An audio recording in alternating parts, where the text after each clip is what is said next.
कोई भी, मुझे लगा। मैं पढ़ूं माता जी?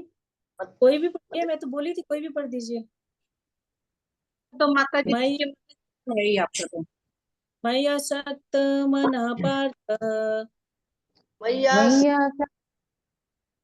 हरे कृष्णा करिए माता जी। माता जी पढ़। हरे ठीक कृष्णा है, मैं सुनिए करूँ माता।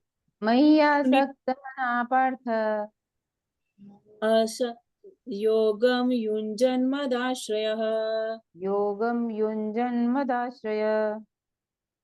असंशयं समग्रं माम् असंशयं समग्रं माम्। यथा ज्ञास्यसि तच्छृणु। यथा यथा ज्ञास्यसि तत् शृणु। हरे कृष्णा। श्री भगवान ने कहा, हे प्रथापुत्र, अब सुनो कि तुम किस तरह मेरी भावना से पूर्ण होकर और मन को मुझ में आसक्त करके योगाभ्यास करते हुए मुझे पूर्णतया संशय रहित जान सकते हो। हरे कृष्णा। तो अब भगवान चैप्टर में जो है चीजों को चेंज कर रहे हैं थोड़ा थोड़ा आगे। तो अब जब पहले योगाभ्यास की बात कर रहे थे तो हमने देखा 6 चैप्टर में भगवान ने योगाभ्यास के बारे में बहुत कुछ बताया, कैसे योग को करना चाहिए। और एंड में आखिरी श्लोक में भगवान क्या बोल रहे हैं कि अपने को, अपने मन को मुझ में एकाग्र कर दो और मुझे ही सब शक्तियों का, सब चीज का स्वामी जानो। भुक्तारम यज्ञ तपसाम सर्वलोक महेश्वरम और सुहृदम सर्वभूतानाम, ये सब जानो। और इस तरह से अपने मन को कंट्रोल करके अब तुम क्या करो, भक्ति में अपने मन को स्थापित कर दो, मुझ में स्थापित कर दो। तो अब यहाँ पे इस श्लोक में देखिए, हम लोग जब गीता का हम लोग भूमिका कर रहे थे तो हम लोगों ने, जैसे मैंने उस दिन भूमिका में भी आप लोगों को रिवाइज कराया कि गीता में जो है 5 टॉपिक जो है वो बहुत डिटेल में डिस्कस हुए हैं। वो कौन कौन से हैं? ईश्वर, जीव, प्रकृति, ईश्वर, जीव, प्रकृति, काल और और ठीक है। तो अब हम देख रहे हैं, अभी तक भगवान आत्मा के बारे में बहुत कुछ बता रहे थे, यानी जीव के बारे में बहुत कुछ बता रहे थे कि जीव जो है आत्मा क्या है और हम अपने कर्मों को कैसे कंट्रोल करके इस आत्मा को आगे की ओर बढ़ा सकते हैं, आत्मा को कैसे हम लोग शुद्ध कर सकते हैं, आत्म साक्षात्कार जिसको बोला जाता है। अभी तक अगर हम 6 चैप्टर्स पे नजर मारेंगे तो हमने आत्म साक्षात्कार जो है वो ग्रहण किया। ठीक है। तो अभी जो है यहाँ पे भगवान अब प्रकृति, प्रकृति के बारे में और जो जीव के जो सूक्ष्म तत्व हैं ये सब, इन सब के बारे में बहुत, ईश्वर और प्रकृति, इसके बारे में जो है भगवान डिटेल में बताएंगे। तो इसी को करते हुए भगवान बोलते हैं कि पहले जो 6 चैप्टर था योगाभ्यास के ऊपर, तो उसी को आगे कंक्लूड करते हुए भगवान आगे बोल रहे हैं उससे आगे कि तुम जो है किस तरह से मेरी भावना से पूर्ण होकर, अब तुमको क्या करना है, पूरी तरह अपने मन को मुझ में लगाना है और अपने आप को भगवान में आसक्त करना है, भौतिक जगत की चीजों में आसक्त नहीं करना है, वहां से विरक्त होना है और भगवान में अपनी आसक्ति को जगाना है। तो इसके लिए क्या करना होगा, भगवान क्या बोले, तच्छृणु, श्रीनु, श्रवण, श्रवण करना होगा। भगवान ने वर्ड यूज किया ना, लास्ट वर्ड देखिए, तच्छृणु, मतलब इसलिए अब तुम सुनो। यानी जैसे हम नवदा भक्ति भी करते हैं तो उसमें सबसे पहला वर्ड क्या है, श्रवणम। राम जी जो शबरी माता को जब नवदा भक्ति बताए सबसे पहले क्या बोले, प्रथम भक्ति संतन कर संगा। संतन का संगा करने से क्या होगा, श्रवण होगा, क्योंकि वहां पे आपको हर समय भगवान के बारे में चर्चा सुनेगी संतों के संग में। बाहर के भौतिक जगत के लोगों का संग करेंगे तो क्या होगा, बाहरी चर्चा सुनने को मिलेगी। भक्तों के समाज में क्या होगा, भगवान की चर्चा होगी। इसलिए भगवान क्या बोले, भक्तों का संग करो। तो सबसे पहला क्या है, श्रवण। श्रवण बहुत इंपॉर्टेंट है भक्ति में। आप देखिए, कभी कभी बहुत सारी चीजें जो है हमको पढ़ने से समझ नहीं आती है। बहुत बार आप लोग बोले हो कि माता जी जब हम खुद पढ़ते हैं तो हमको समझ में नहीं आता है, लेकिन जब हम क्लास ऐसे थ्रू, किसी के थ्रू क्लास करते हैं तो हमको चीजें ज्यादा क्लियर होती हैं। अपने आप से उतना समझ में नहीं आता है। वो क्यों?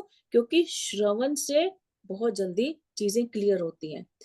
एक मैं हिज होलीनेस भक्ति आश्रय वैष्णव स्वामी महाराज का इंटरव्यू चल रहा था, क्योंकि उनके गुरु महाराज हिज होलीनेस गोपाल कृष्ण महाराज के जाने के बाद अब वो दीक्षा गुरु हो गए हैं, तो इसीलिए बहुत, ताकि डिवोटी लोग जो हैं गुरु महाराज उनके बारे में जान पाए अच्छे से, तो इसलिए कोई जो एक भक्त थे डिवोटी ब्रह्मचारी उनका इंटरव्यू ले रहे थे।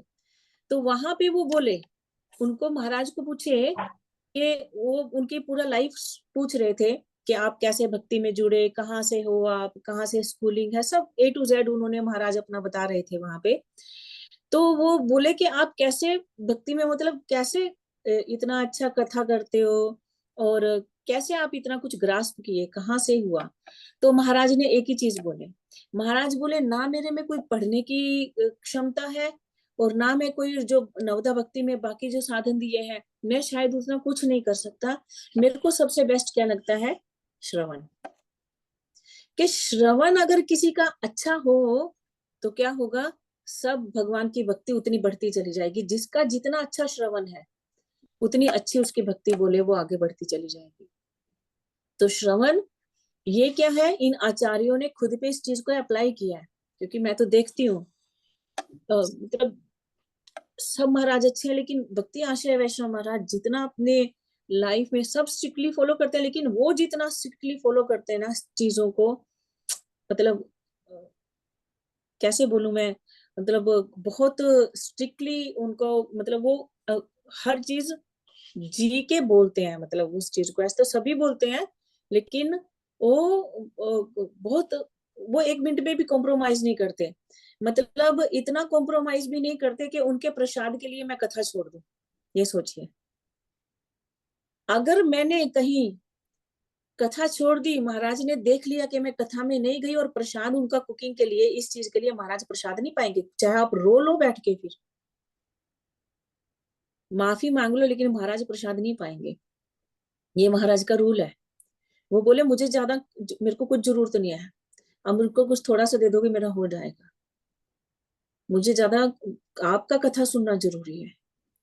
आप देखिए महाराज कहीं भी जाते हैं, महाराज मंदिर में कोई, मतलब कोई और महाराज आते हैं, नहीं हम लोग घर में रुक जाते हैं, लेकिन महाराज स्पेशल मेरे को बोले, उस दिन हमारी एनिवर्सरी थी, महाराज क्या बोले, चलिए।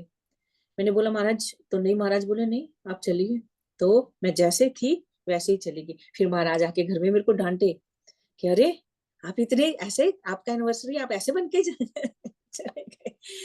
तो बोलते आज तो आपको सजना चाहिए। मतलब मेरा कहने का मतलब है कि महाराज इतना अपने जीवन में उसको फॉलो कर रहे हैं, और ये चीजें जो है वो सिखा रहे हैं हमको कि श्रवण बहुत जरूरी है। और भगवान भी यही बोल रहे हैं, हमारे आचार्य लोग सारे, सभी आचार्य लोग बोलते हैं कि हमको हमेशा भक्त संग जरूर रखना चाहिए।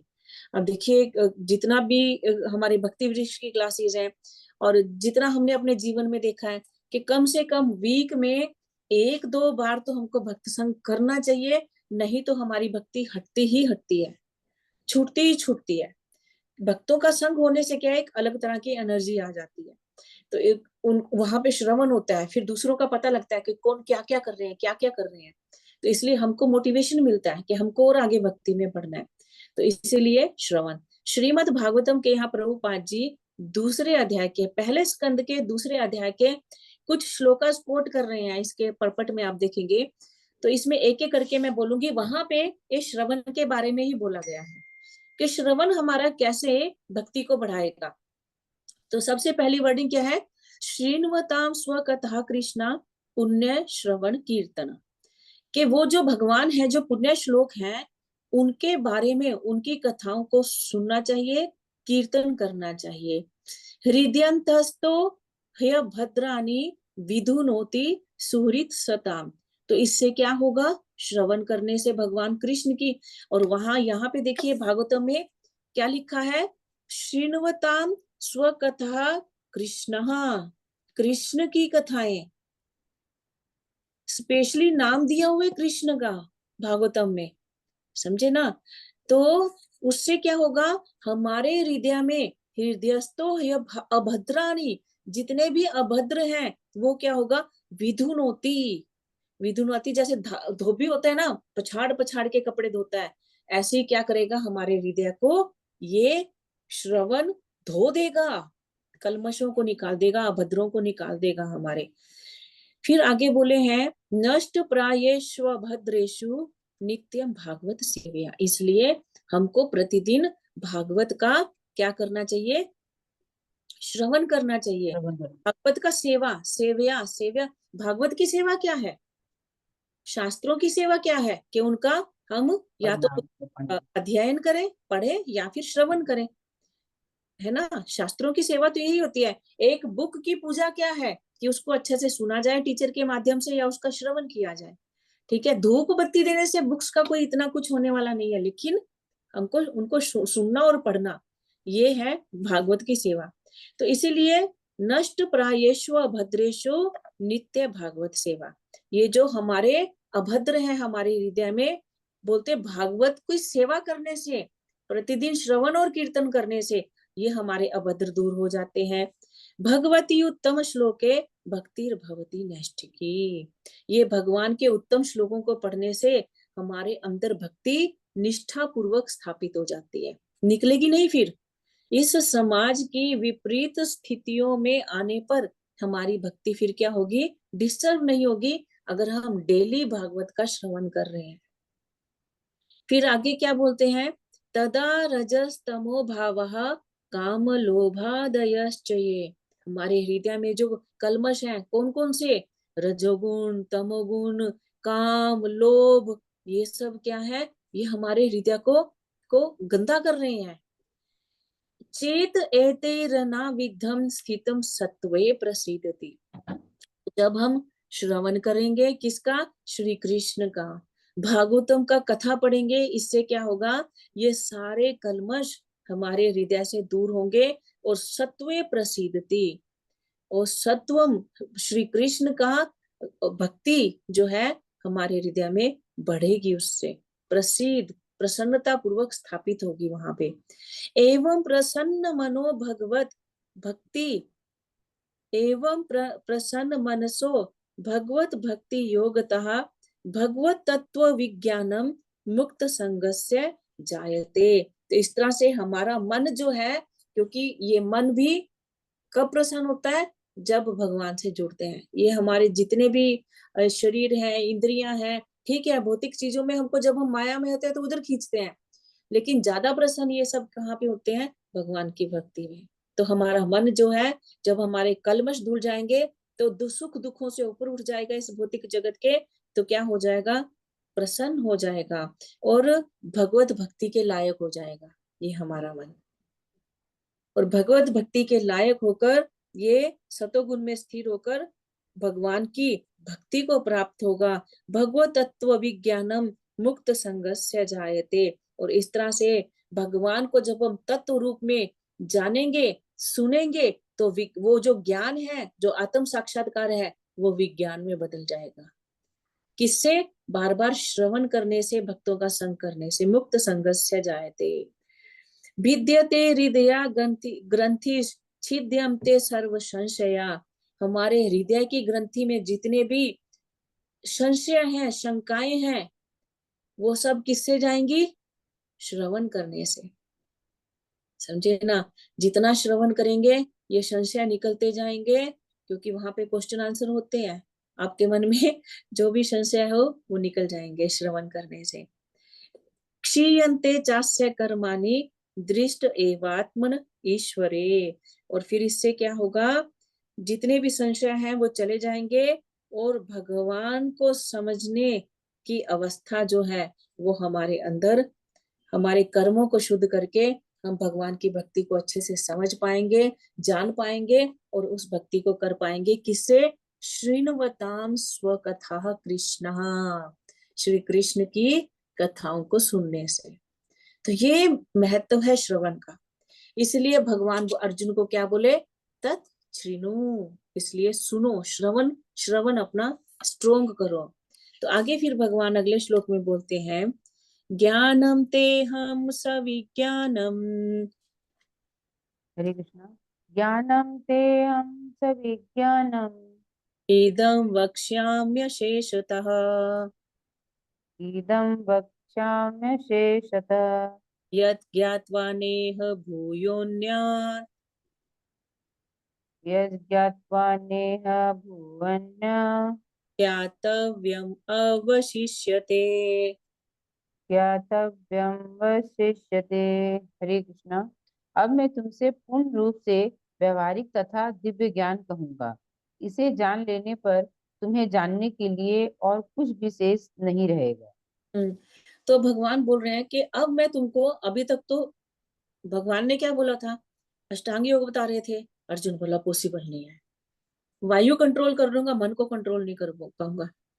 तो भगवान पहले फिर 6 चैप्टर में लास्ट वाला जो श्लोक है, मूल मंत्र वो बोले कि शांति कैसे मिलेगी इस मन को। फिर अब भगवान बोले कि अब मैं तुमको ऐसा ज्ञान दे रहा हूं जो प्रैक्टिकल भी है, जिसको तुम कर भी पाओगे, और उसके साथ साथ ट्रांसेंडेंटल। प्रैक्टिकल और ट्रांसेंडेंटल मतलब तुम इसको कर भी पाओगे, और ये बहुत ऊंचा दिव्य ज्ञान है। और इसको जान लेने के बाद भगवान बोलते और कुछ बाकी नहीं रहेगा अब जानने के लिए, क्योंकि ये ज्ञान अब मैं तुमको सीधा सीधा अपने बारे में दे रहा हूँ।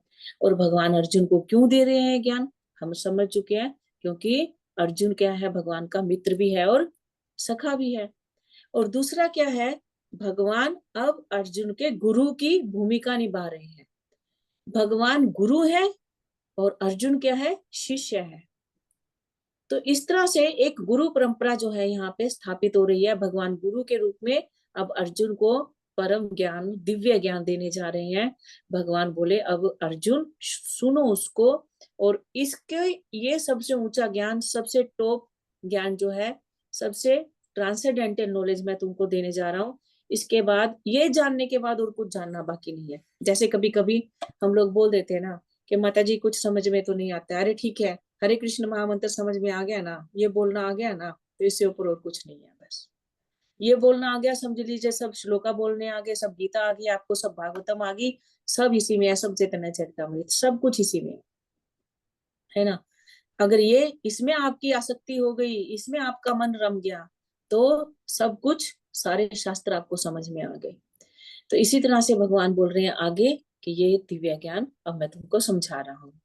तो अब यहाँ से हम देख रहे हैं भगवान आगे जीव, प्रकृति और ईश्वर, ये जो है हमको प्रकृति और ईश्वर खासकर, इसमें मेन टॉपिक हमारा आगे शुरू हो रहा है। मनुष्य नाम सहस्रेषु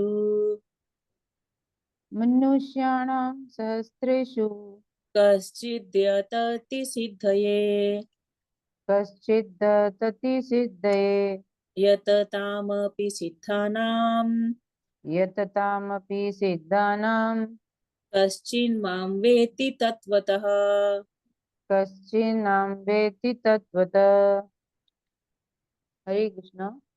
कई हजार मनुष्यों में से कोई एक सिद्धि के लिए प्रयत्नशील होता है, और इस तरह सिद्धि प्राप्त करने वालों में से बिरला ही कोई एक मुझे वास्तव में जान पाता है।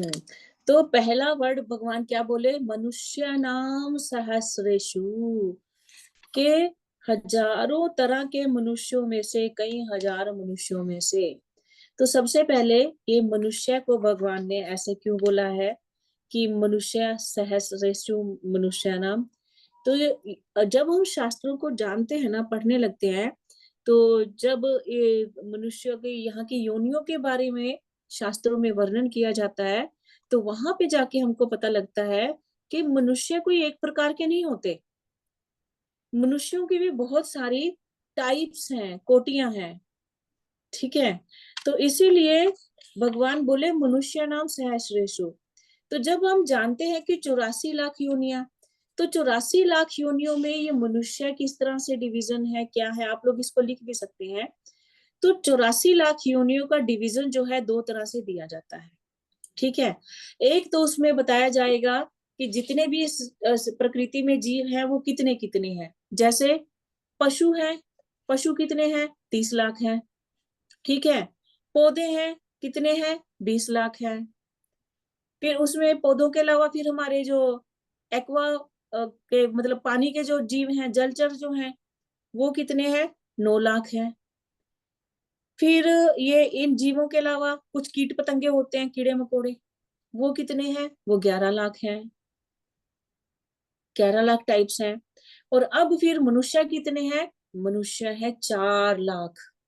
आप बोलोगे माता जी 4 लाख मनुष्य की टाइप्स कैसे हो सकती हैं? अब देखिए, इसको समझिएगा ध्यान से। इसमें 4 लाख टाइप्स में मैं आपको सिर्फ 2 चीजें बताऊंगी, उसी में आपको थोड़ा थोड़ा माइंड में समझ में आ जाएगा कि कैसे करके कैटेगराइज किया गया 4 लाख। इसमें सबसे टॉप पे आ जाती हैं, अगर मनुष्यों की योनियों में सबसे टॉप में देखा जाए तो कौन आ जाएगा? ब्रह्मा जी। और सबसे नीचे में कौन आ जाएगा? असुर। असुर। समझ गए ना? आप समझ में आ गया होगा कि कैसे करके कैटेगराइज जो है किया गया है 4 लाख मनुष्यों को।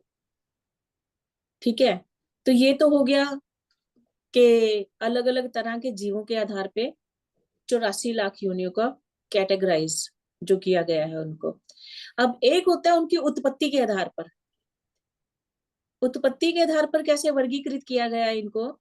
जैसे हम देखते हैं बच्चे कैसे पैदा होते हैं, कैसे नए जीव पैदा हो रहे हैं। कुछ अंडों से निकलते हैं, कुछ गर्भ से जन्म लेते हैं, मतलब जो जन्म होता है जैसे मनुष्य लोग जन्म लेते हैं।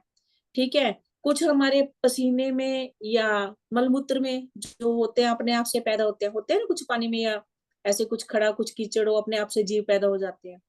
वहां तो कोई अंडे देने वाला नहीं है, कोई पैदा करने वाला नहीं है। अभी आप देखोगे पानी में, एकदम साफ पानी आप रखोगे थोड़े दिन, या कोई चीज आप रखोगे अपने आप से पैदा हो जाती है। या आप अपने पसीने में देखोगे बहुत सारे कीटाणु आपके पसीने में होते हैं। तो ये होते हैं, एक होते हैं। और एक होते हैं पृथ्वी से जो पैदा होते हैं, यानी बीज से। तो इस तरह से 4 प्रकार का कैटेगराइज है। नंबर 1 जरायुज। जरायुज। जरायुज मतलब जो गर्भ से जन्म लेते हैं, मतलब मनुष्य के जैसे जो पैदा होते हैं, जरायुज बोला जाता है।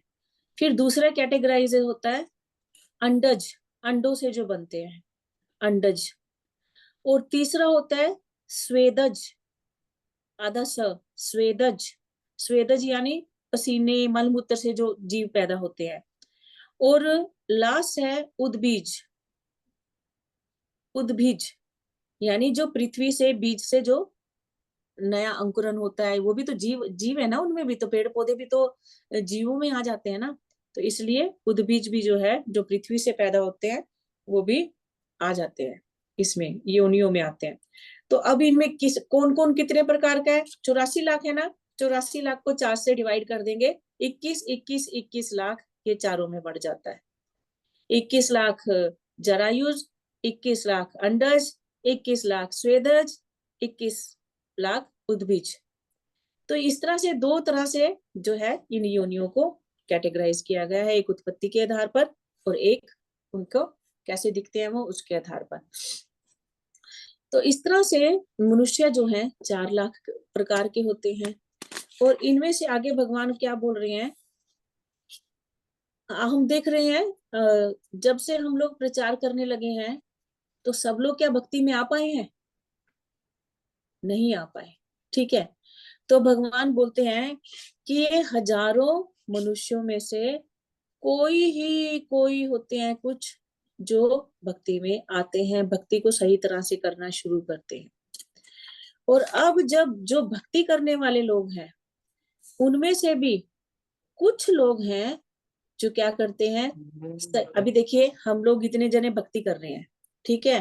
अब कुछ तो क्या है, किस कुछ देखने में लग रहा है बहुत अच्छी भक्ति कर रहे हैं हम जैसे लोग, है ना। तो हम क्या कर रहे हैं, ऐसे लग रहा है बहुत, लेकिन भक्ति उतनी अच्छी नहीं हो रही है।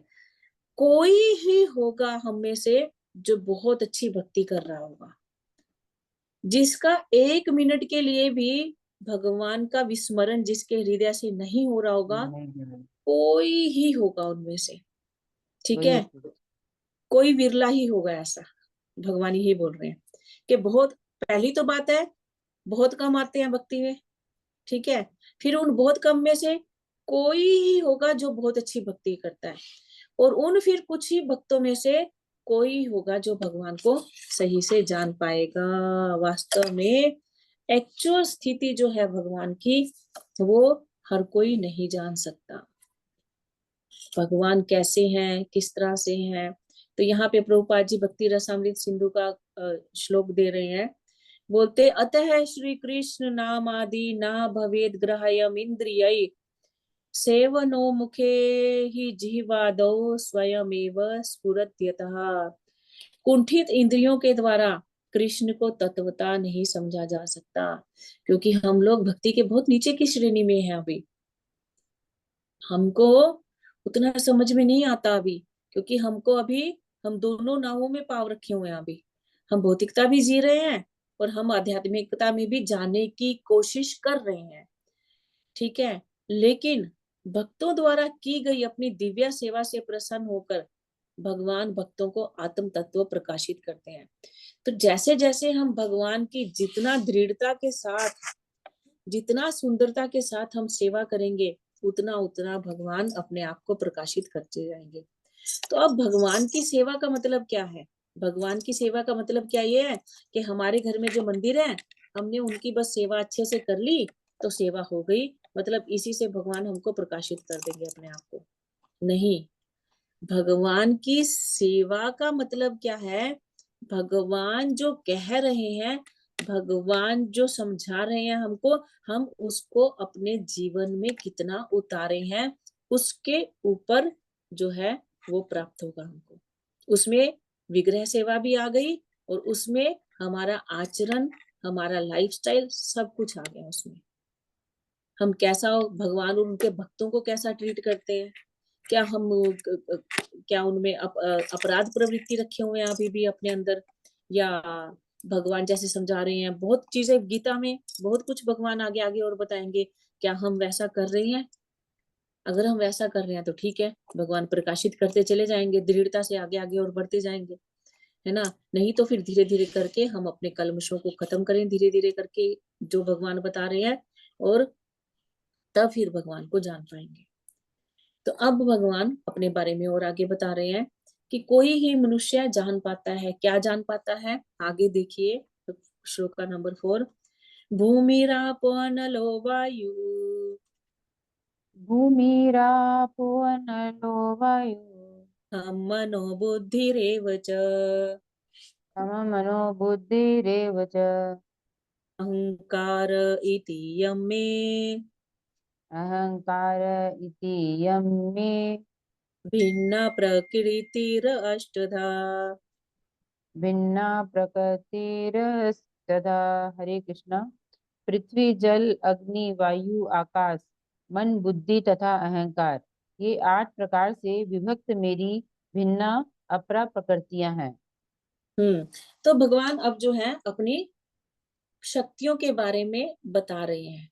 तो हम लोगों को पता है भगवान की कितनी शक्तियां हैं? 3 शक्ति। कौन कौन सी हैं? परा अपरा और तटस्थ।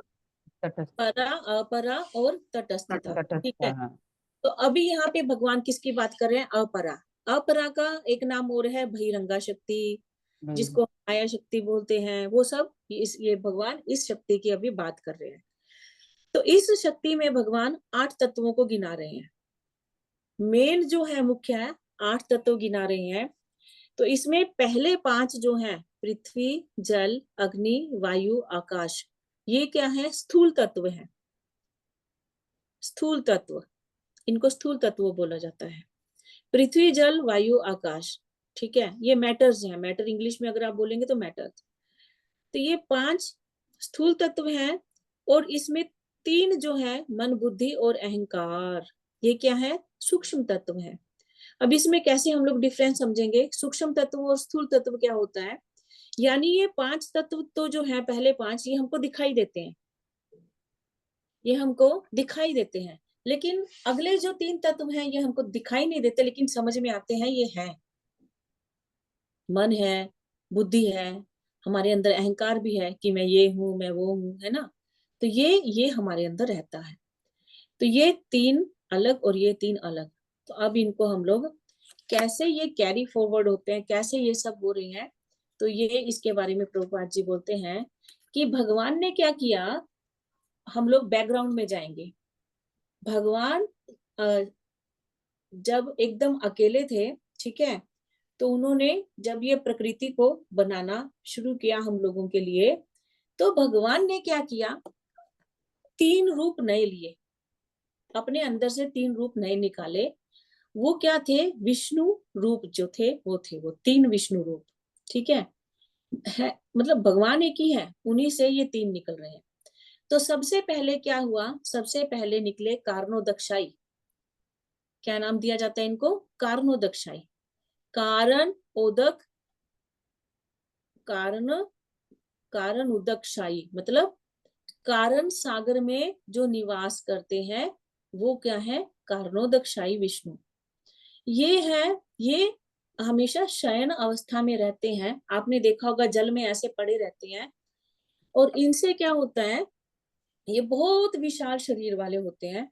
और इनकी बॉडी में जितने पोर्स होते हैं, जैसे हमारी बॉडी में पोर्स है ना, तो इनके शरीर में भी जो है, जो पोर्स हैं, ये जब सांस लेते और छोड़ते हैं, तो सांस छोड़ते हैं तो ब्रह्मांडों की उत्पत्ति होती है, और सांस लेते हैं तो ब्रह्मांडों का जो है प्रलय होता है।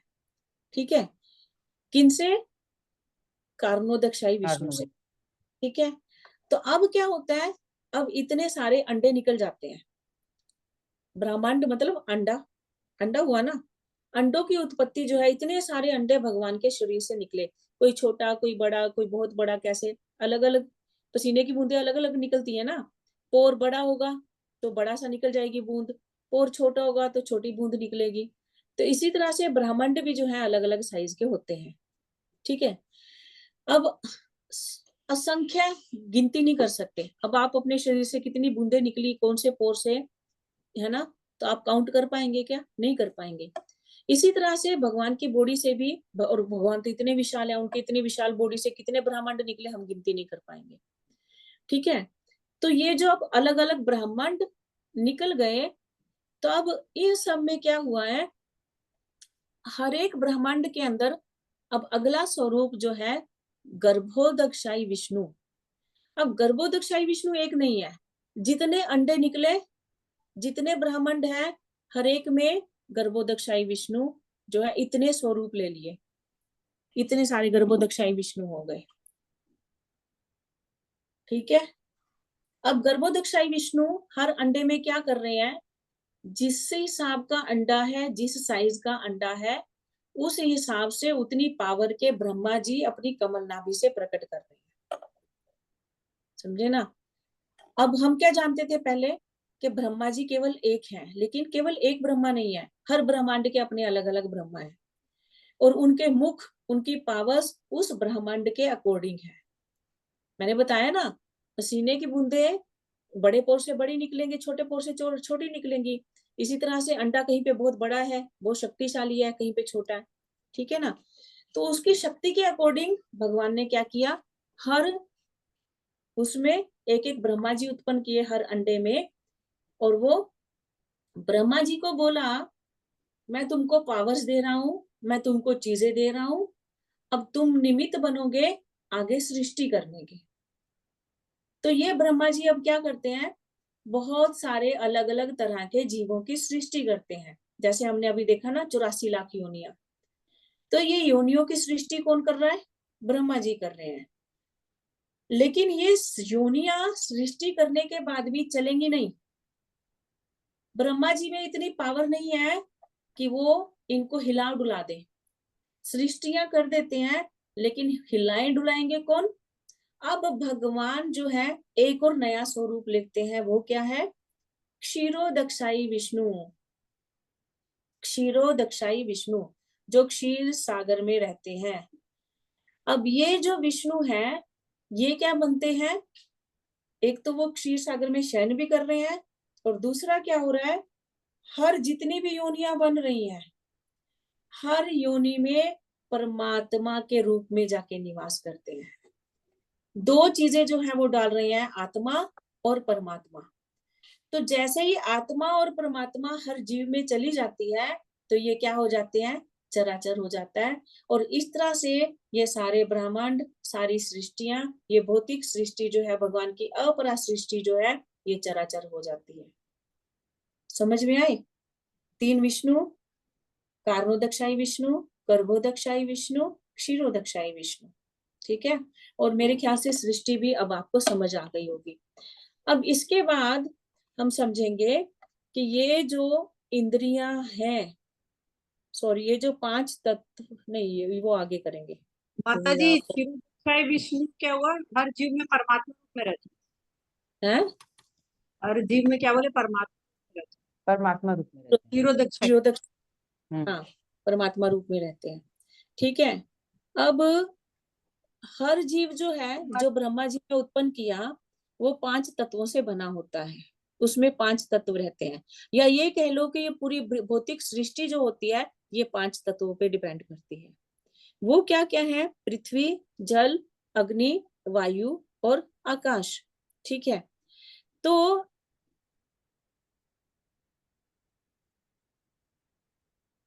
ये जो है, यहाँ पे हम देखेंगे, प्रभुपाद जी यहाँ लिखे हैं कि भौतिक शक्ति 8 प्रधान रूपों में व्यक्त होती है।